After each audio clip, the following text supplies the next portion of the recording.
The Lady with the Dog. Chapter 1. It was said that a new person had appeared on the seafront, a lady with a little dog. Dmitry Dmitrich Gurov, who had by then been a fortnight at Yalta, and so was fairly at home there, had begun to take an interest in new arrivals. Sitting in Verney's pavilion, he saw, walking on the seafront, a fair-haired young lady of medium height. Wearing a beret, a white Pomeranian dog was running behind her. And afterwards he met her in the public gardens and in the square several times a day. She was walking alone, always wearing the same beret, and always with the same white dog. No one knew who she was, and everyone called her simply the lady with the dog. If she is here alone without a husband or friends, it wouldn't be amiss to make her acquaintance, Gurov reflected. He was under 40, but he had a daughter already 12 years old and 2 sons at school. He had been married young, when he was a student in his 2nd year, and by now his wife seemed half as old again as he. She was a tall, erect woman with dark eyebrows, staid and dignified, and, as she said of herself, intellectual.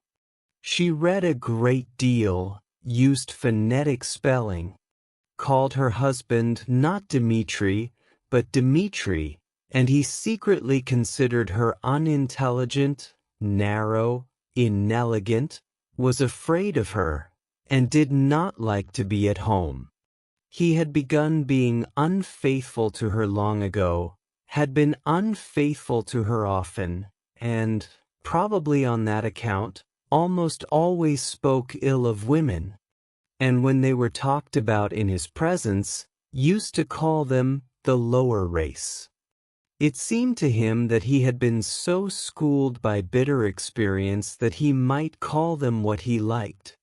And yet he could not get on for 2 days together without the lower race. In the society of men he was bored and not himself. With them he was cold and uncommunicative. But when he was in the company of women he felt free, and knew what to say to them and how to behave, and he was at ease with them even when he was silent.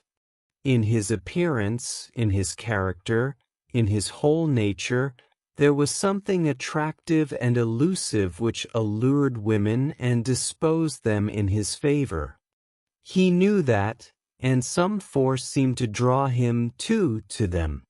Experience often repeated, truly bitter experience, had taught him long ago that with decent people, especially Moscow people, always slow to move and irresolute, every intimacy, which at first so agreeably diversifies life and appears a light and charming adventure, inevitably grows into a regular problem of extreme intricacy, and in the long run the situation becomes unbearable. But at every fresh meeting with an interesting woman this experience seemed to slip out of his memory, and he was eager for life, and everything seemed simple and amusing. One evening he was dining in the gardens, and the lady in the beret came up slowly to take the next table. Her expression, her gait, her dress, and the way she did her hair told him that she was a lady, that she was married, that she was in Yalta for the first time and alone, and that she was dull there. The stories told of the immorality in such places as Yalta are to a great extent untrue. He despised them, and knew that such stories were for the most part made up by persons who would themselves have been glad to sin if they had been able. But when the lady sat down at the next table 3 paces from him, he remembered these tales of easy conquests, of trips to the mountains, and the tempting thought of a swift, fleeting love affair, a romance with an unknown woman, whose name he did not know, suddenly took possession of him. He beckoned coaxingly to the Pomeranian, and when the dog came up to him he shook his finger at it. The Pomeranian growled. Gurov shook his finger at it again. The lady looked at him and at once dropped her eyes. "He doesn't bite," she said and blushed. "May I give him a bone?" he asked, and when she nodded he asked courteously, "Have you been long in Yalta?" "5 days. And I have already dragged out a fortnight here." There was a brief silence. "Time goes fast, and yet it is so dull here," she said, not looking at him. "That's only the fashion to say it is dull here. A provincial will live in Belayov or Zydra and not be dull, and when he comes here it's, oh, the dullness. Oh, the dust. One would think he came from Granada." She laughed. Then both continued eating in silence, like strangers, but after dinner they walked side by side. And there sprang up between them the light, jesting conversation of people who are free and satisfied, to whom it does not matter where they go or what they talk about. They walked and talked of the strange light on the sea. The water was of a soft, warm lilac hue, and there was a golden streak from the moon upon it. They talked of how sultry it was after a hot day. Gurov told her that he came from Moscow, that he had taken his degree in arts, but had a post in a bank, that he had trained as an opera singer, but had given it up, that he owned 2 houses in Moscow. And from her he learnt that she had grown up in Petersburg, but had lived in Nice since her marriage 2 years before, that she was staying another month in Yalta, and that her husband, who needed a holiday too, might perhaps come and fetch her. She was not sure whether her husband had a post in a crown department or under the provincial council, and was amused by her own ignorance. And Gurov learnt, too, that she was called Anna Sergeyevna. Afterwards he thought about her in his room at the hotel, thought she would certainly meet him next day. It would be sure to happen. As he got into bed he thought how lately she had been a girl at school, doing lessons like his own daughter. He recalled the diffidence, the angularity, that was still manifest in her laugh and her manner of talking with a stranger. This must have been the first time in her life she had been alone in surroundings in which she was followed, looked at, and spoken to merely from a secret motive which she could hardly fail to guess. He recalled her slender, delicate neck, her lovely gray eyes. There's something pathetic about her, anyway, he thought, and fell asleep. Chapter 2. A week had passed since they had made acquaintance. It was a holiday. It was sultry indoors, while in the street the wind whirled the dust round and round, and blew people's hats off. It was a thirsty day, and Gurov often went into the pavilion and pressed Anna Sergeyevna to have syrup and water or an ice. One did not know what to do with oneself. In the evening, when the wind had dropped a little, they went out on the groyne to see the steamer come in. There were a great many people walking about the harbor. They had gathered to welcome someone, bringing bouquets. And 2 peculiarities of a well-dressed Yalta crowd were very conspicuous. The elderly ladies were dressed like young ones, and there were great numbers of generals. Owing to the roughness of the sea, the steamer arrived late, after the sun had set, and it was a long time turning about before it reached the groyne. Anna Sergeyevna looked through her lorgnette at the steamer and the passengers as though looking for acquaintances, and when she turned to Gurov her eyes were shining. She talked a great deal and asked disconnected questions, forgetting next moment what she had asked. Then she dropped her lorgnette in the crush. The festive crowd began to disperse. It was too dark to see people's faces. The wind had completely dropped. But Gurov and Anna Sergeyevna still stood as though waiting to see someone else come from the steamer. Anna Sergeyevna was silent now, and sniffed the flowers without looking at Gurov. "The weather is better this evening," he said. "Where shall we go now? Shall we drive somewhere?" She made no answer.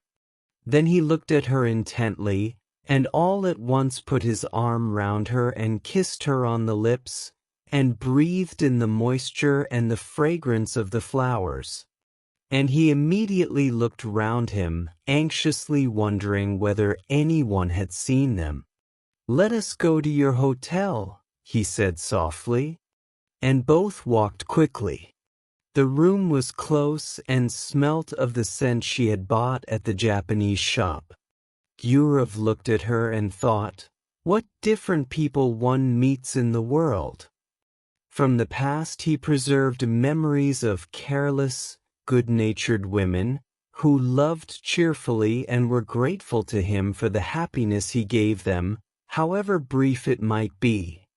And of women like his wife who loved without any genuine feeling, with superfluous phrases, affectedly, hysterically, with an expression that suggested that it was not love nor passion, but something more significant, and of 2 or 3 others, very beautiful, cold women, on whose faces he had caught a glimpse of a rapacious expression, an obstinate desire to snatch from life more than it could give.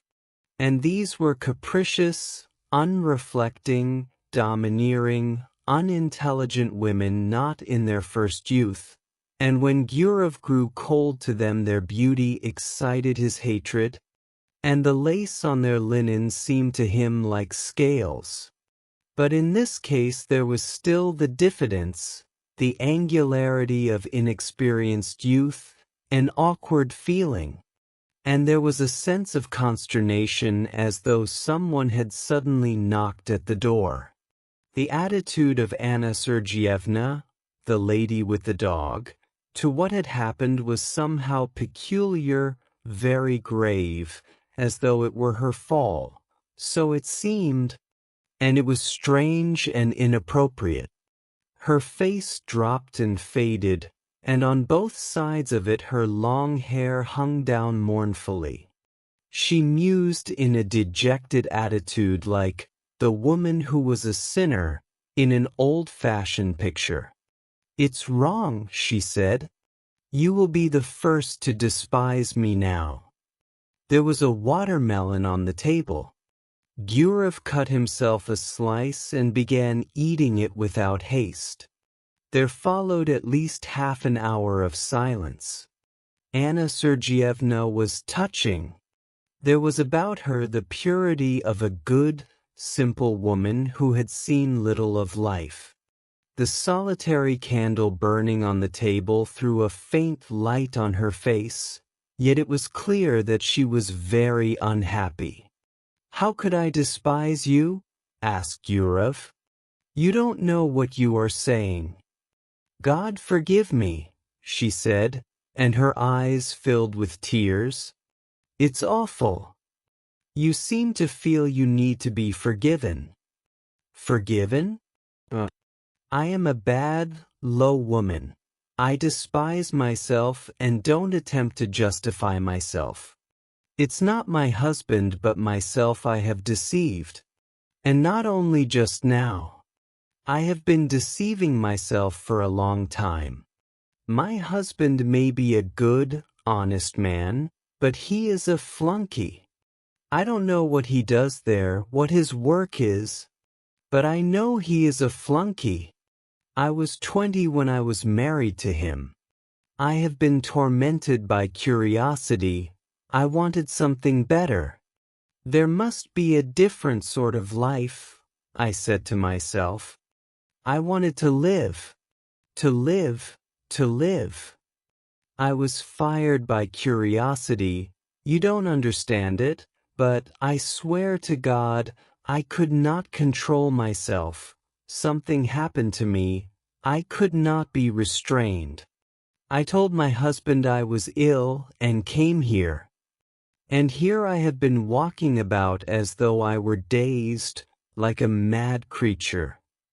And now I have become a vulgar, contemptible woman whom anyone may despise. Gurov felt bored already listening to her. He was irritated by the naive tone, by this remorse, so unexpected and inopportune. But for the tears in her eyes, he might have thought she was jesting or playing a part. I don't understand, he said softly. What is it you want? She hid her face on his breast and pressed close to him. Believe me, I beseech you, she said. I love a pure, honest life. And sin is loathsome to me. I don't know what I am doing. Simple people say, the evil one has beguiled me. And I may say of myself now that the evil one has beguiled me. Hush, hush, he muttered. He looked at her fixed, scared eyes, kissed her, talked softly and affectionately, and by degrees she was comforted, and her gaiety returned. They both began laughing. Afterwards, when they went out, there was not a soul on the seafront. The town with its cypresses had quite a death-like air. But the sea still broke noisily on the shore. A single barge was rocking on the waves, and a lantern was blinking sleepily on it. They found a cab and drove to Orenda. I found out your surname in the hall just now. It was written on the board, von Dideritz, said Gurov. Is your husband a German? No, I believe his grandfather was a German, but he is an Orthodox Russian himself. At Orenda they sat on a seat not far from the church, looked down at the sea, and were silent. Yalta was hardly visible through the morning mist. White clouds stood motionless on the mountain-tops. The leaves did not stir on the trees, grasshoppers chirruped, and the monotonous hollow sound of the sea rising up from below spoke of the peace, of the eternal sleep awaiting us. So it must have sounded when there was no Yalta, no Orenda here. So it sounds now, and it will sound as indifferently and monotonously when we are all no more. And in this constancy, in this complete indifference to the life and death of each of us, there lies hid, perhaps, a pledge of our eternal salvation, of the unceasing movement of life upon earth, of unceasing progress towards perfection. Sitting beside a young woman who in the dawn seemed so lovely, soothed and spellbound in these magical surroundings, the sea, mountains, clouds, the open sky, Gurov thought how in reality everything is beautiful in this world when one reflects. Everything except what we think or do ourselves when we forget our human dignity and the higher aims of our existence. A man walked up to them, probably a keeper, looked at them and walked away. And this detail seemed mysterious and beautiful too. They saw a steamer come from Theodosia, with its lights out in the glow of dawn. There is dew on the grass, said Anna Sergeyevna after a silence. It's time to go home. They went back to the town. Then they met every day at 12 o'clock on the seafront, lunched and dined together, went for walks, admired the sea. She complained that she slept badly, that her heart throbbed violently, asked the same questions, troubled now by jealousy and now by the fear that he did not respect her sufficiently.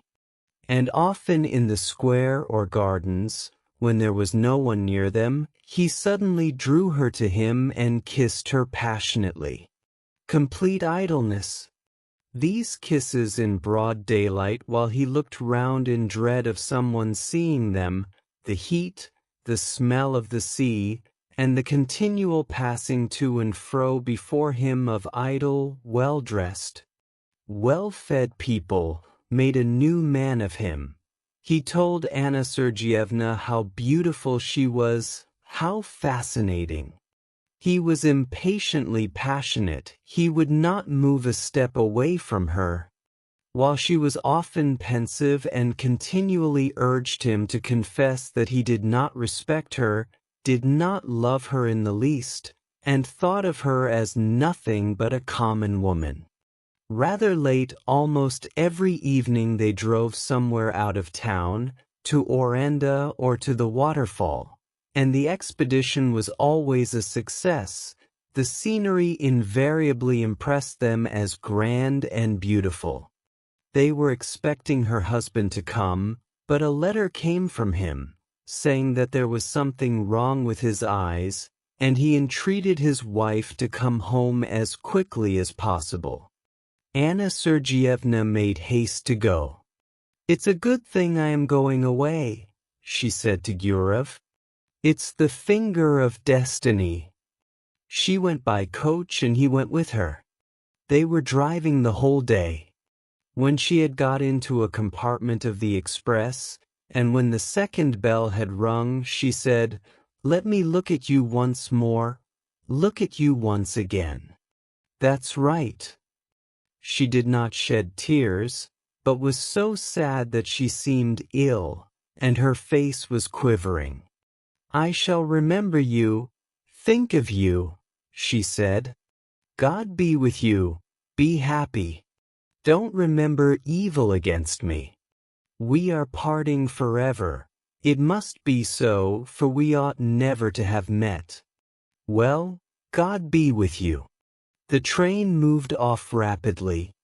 Its lights soon vanished from sight, and a minute later there was no sound of it, as though everything had conspired together to end as quickly as possible that sweet delirium, that madness.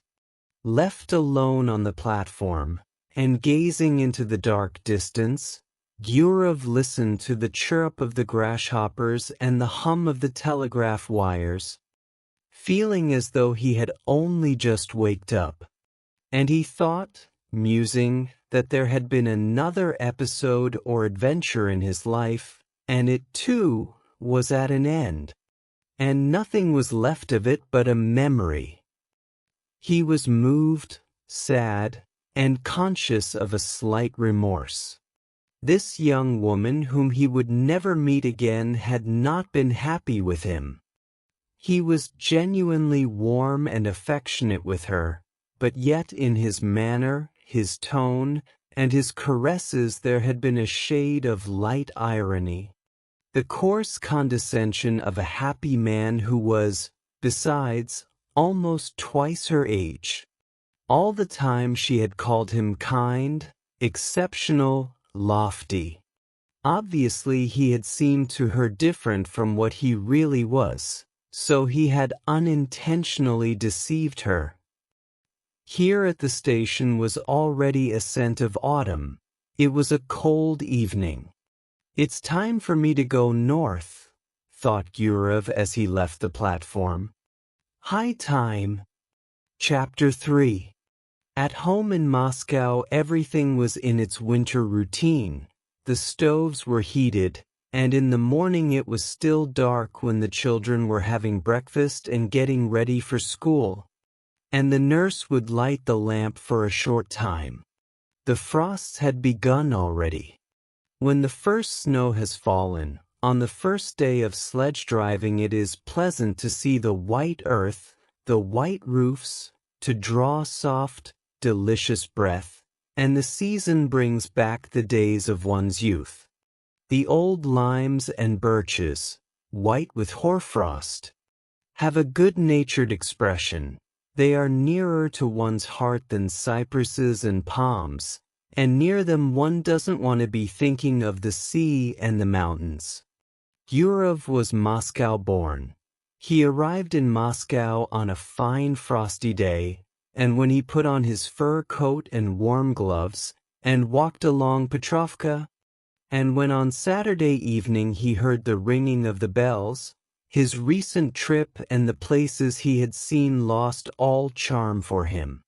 Little by little he became absorbed in Moscow life, greedily read 3 newspapers a day, and declared he did not read the Moscow papers on principle.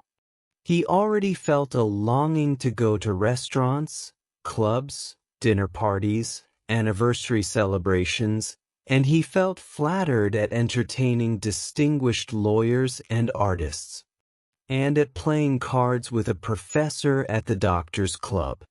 He could already eat a whole plateful of salt fish and cabbage. In another month he fancied the image of Anna Sergeyevna would be shrouded in a mist in his memory, and only from time to time would visit him in his dreams with a touching smile as others did. But more than a month passed, real winter had come, and everything was still clear in his memory as though he had parted with Anna Sergeyevna only the day before. And his memories glowed more and more vividly. When in the evening stillness he heard from his study the voices of his children, preparing their lessons, or when he listened to a song or the organ at the restaurant, or the storm howled in the chimney, suddenly everything would rise up in his memory.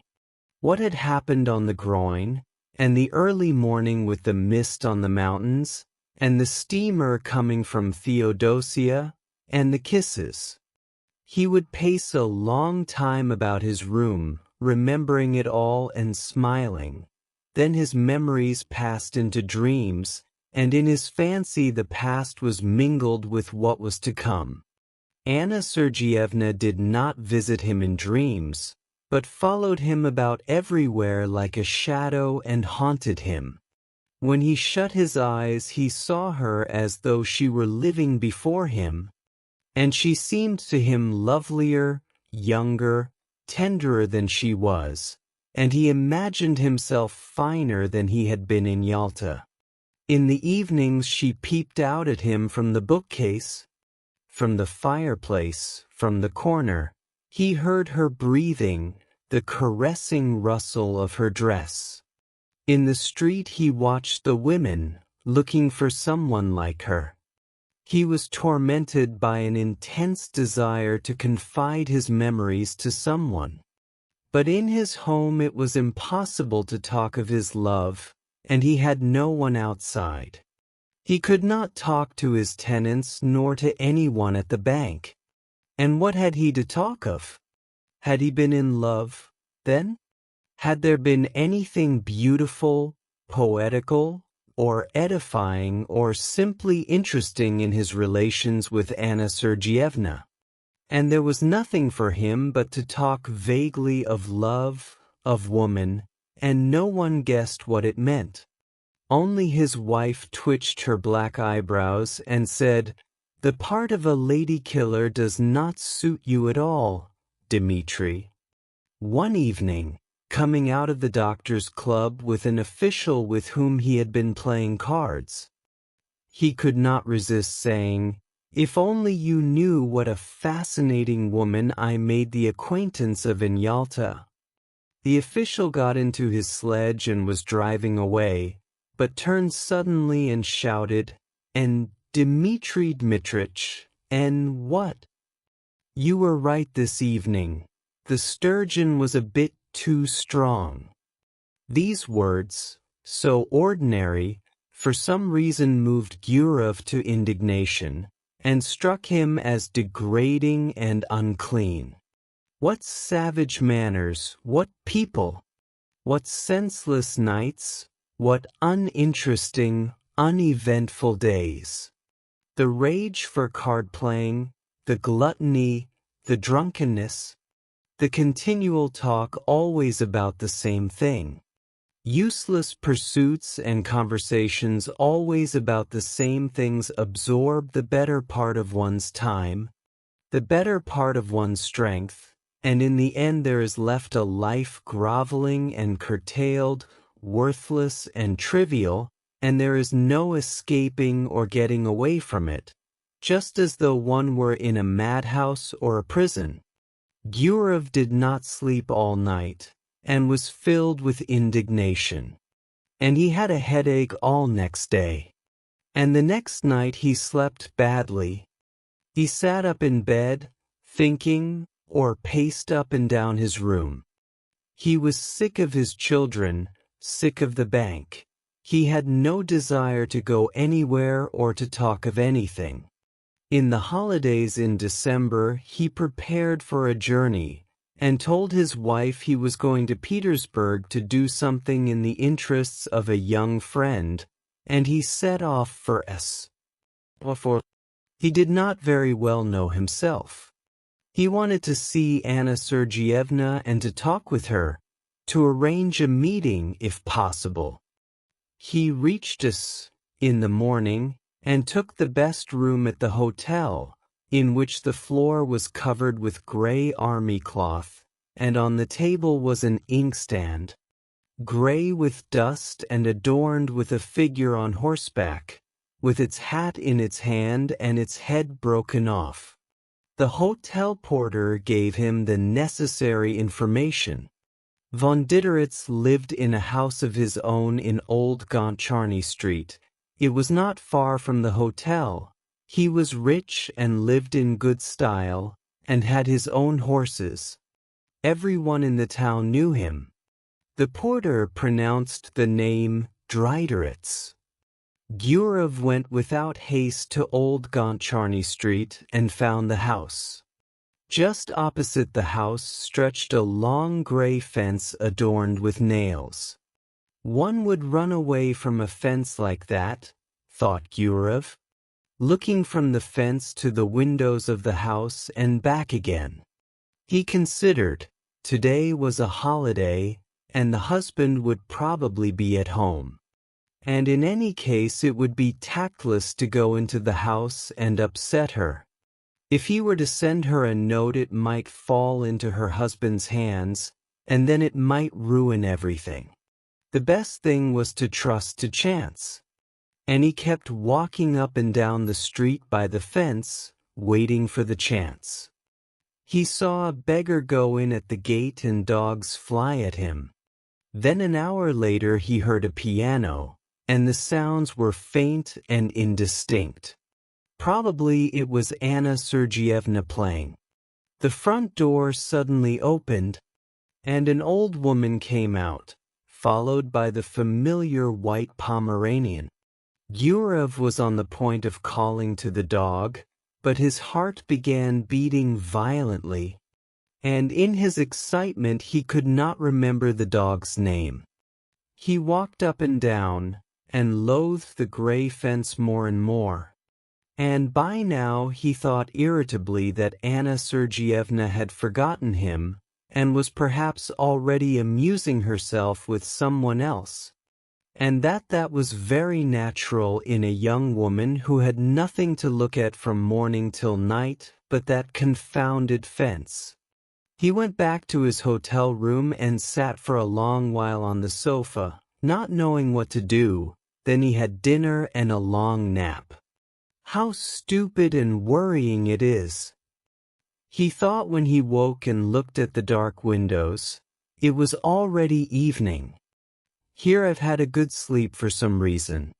What shall I do in the night?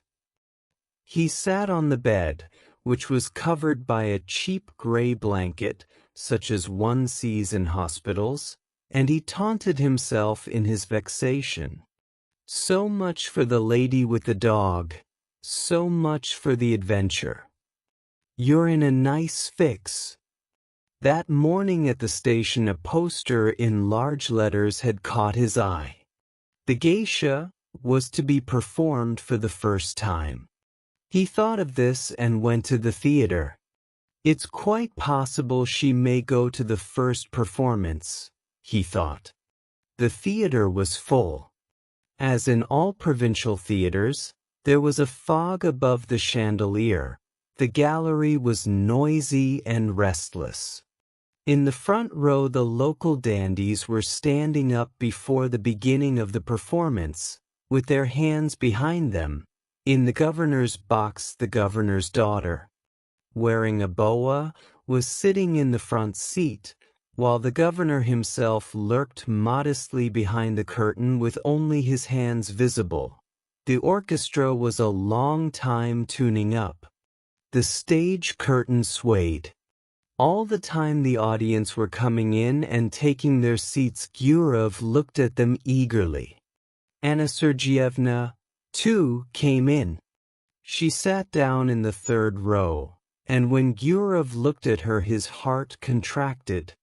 And he understood clearly that for him there was in the whole world no creature so near, so precious, and so important to him. She, this little woman, in no way remarkable, lost in a provincial crowd, with a vulgar lorgnette in her hand, filled his whole life now, was his sorrow and his joy, the one happiness that he now desired for himself, and to the sounds of the inferior orchestra, of the wretched provincial violins, he thought how lovely she was. He thought and dreamed. A young man with small side whiskers, tall and stooping, came in with Anna Sergeyevna and sat down beside her. He bent his head at every step and seemed to be continually bowing. Most likely this was the husband whom at Yalta, in a rush of bitter feeling, she had called a flunky. And there really was in his long figure, his side whiskers, and the small bald patch on his head, something of the flunky's obsequiousness.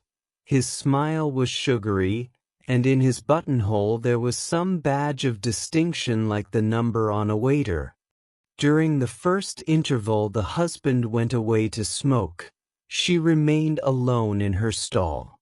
Gurov, who was sitting in the stalls too, went up to her and said in a trembling voice, with a forced smile, "Good evening."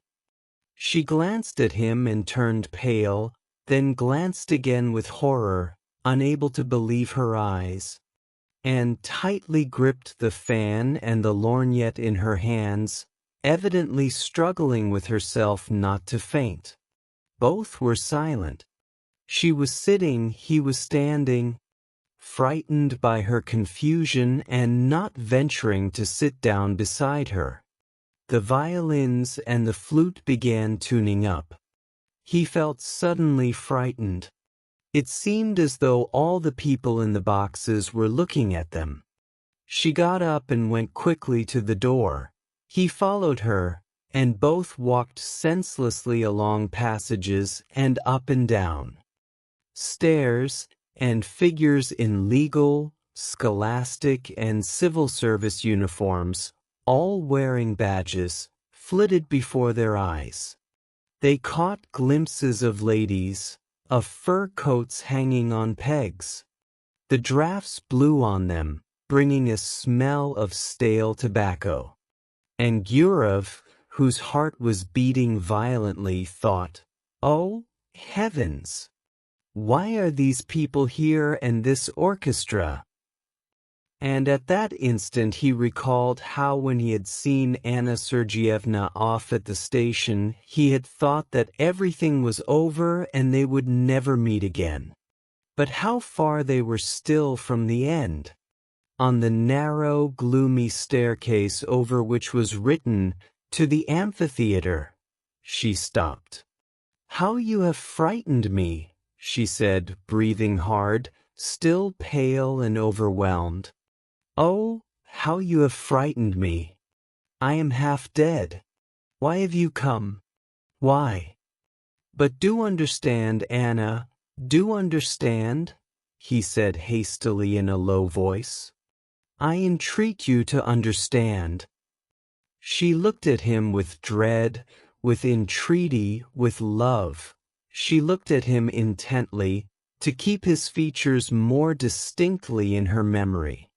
I am so unhappy, she went on, not heeding him.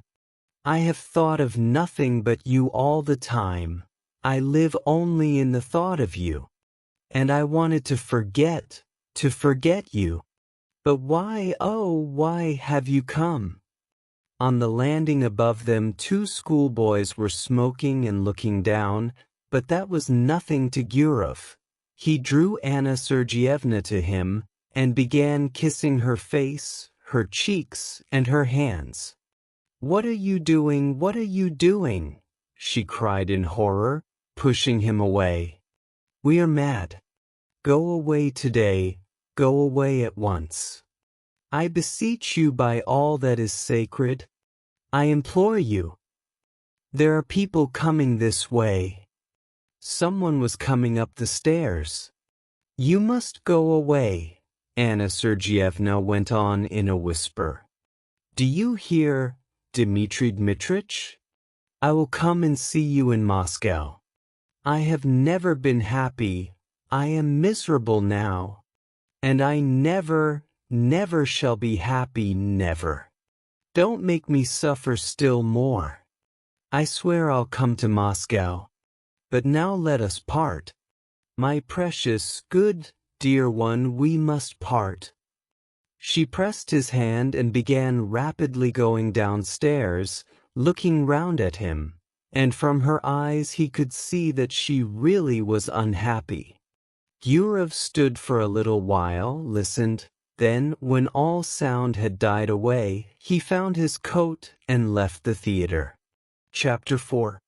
And Anna Sergeyevna began coming to see him in Moscow. Once in 2 or 3 months she left us, telling her husband that she was going to consult a doctor about an internal complaint. And her husband believed her, and did not believe her. In Moscow she stayed at the Slaviansky Bazaar Hotel, and at once sent a man in a red cap to Gurov. Gurov went to see her, and no one in Moscow knew of it.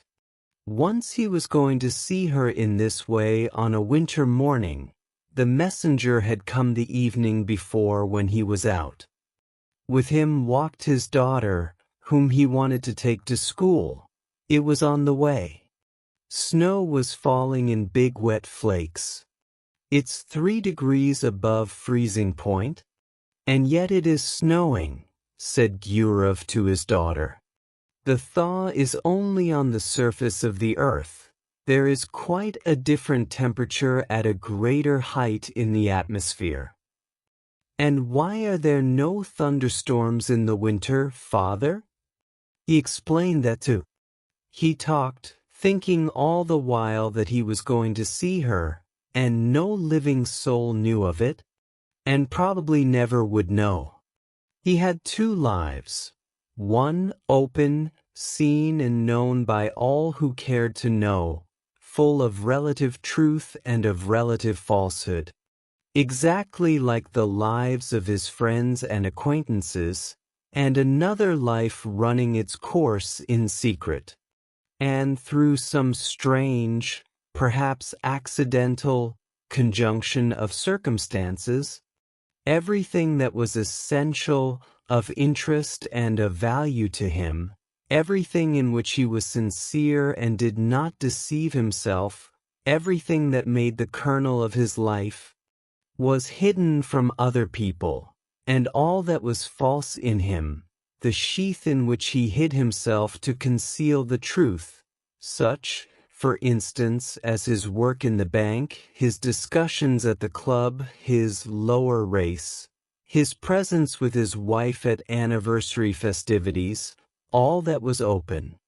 And he judged of others by himself, not believing in what he saw, and always believing that every man had his real, most interesting life under the cover of secrecy and under the cover of night. All personal life rested on secrecy, and possibly it was partly on that account that civilized man was so nervously anxious that personal privacy should be respected.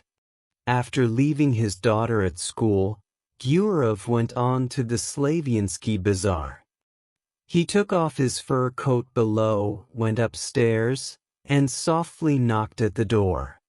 Anna Sergeyevna, wearing his favorite gray dress, exhausted by the journey and the suspense, had been expecting him since the evening before. She was pale, she looked at him, and did not smile, and he had hardly come in when she fell on his breast. Their kiss was slow and prolonged, as though they had not met for 2 years. "Well, how are you getting on there?" he asked. "What news?" "Wait, I'll tell you directly." "I can't talk." She could not speak. She was crying. She turned away from him and pressed her handkerchief to her eyes. Let her have her cry out. "I'll sit down and wait," he thought, and he sat down in an armchair. Then he rang and asked for tea to be brought him, and while he drank his tea she remained standing at the window with her back to him. She was crying from emotion, from the miserable consciousness that their life was so hard for them. They could only meet in secret, hiding themselves from people like thieves. Was not their life shattered? "Come, do stop," he said. It was evident to him that this love of theirs would not soon be over, that he could not see the end of it. Anna Sergeyevna grew more and more attached to him. She adored him, and it was unthinkable to say to her that it was bound to have an end some day. Besides, she would not have believed it. He went up to her and took her by the shoulders to say something affectionate and cheering, and at that moment he saw himself in the looking-glass. His hair was already beginning to turn gray, and it seemed strange to him that he had grown so much older, so much plainer during the last few years. The shoulders on which his hands rested were warm and quivering. He felt compassion for this life, still so warm and lovely, but probably already not far from beginning to fade and wither like his own. Why did she love him so much? He always seemed to women different from what he was, and they loved in him not himself, but the man created by their imagination, whom they had been eagerly seeking all their lives. And afterwards, when they noticed their mistake, they loved him all the same. And not one of them had been happy with him. Time passed, he had made their acquaintance, got on with them, parted, but he had never once loved. It was anything you like, but not love. And only now when his head was gray he had fallen properly, really in love, for the first time in his life. Anna Sergeyevna and he loved each other like people very close and akin, like husband and wife, like tender friends. It seemed to them that fate itself had meant them for one another, and they could not understand why he had a wife and she a husband, and it was as though they were a pair of birds of passage, caught and forced to live in different cages. They forgave each other for what they were ashamed of in their past. They forgave everything in the present, and felt that this love of theirs had changed them both. In moments of depression in the past, he had comforted himself with any arguments that came into his mind. But now he no longer cared for arguments. He felt profound compassion. He wanted to be sincere and tender. "Don't cry, my darling," he said. "You've had your cry, that's enough. Let us talk now, let us think of some plan." Then they spent a long while taking counsel together, talked of how to avoid the necessity for secrecy, for deception, for living in different towns and not seeing each other for long at a time.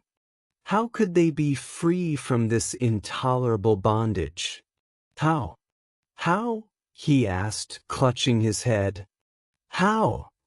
And it seemed as though in a little while the solution would be found, and then a new and splendid life would begin.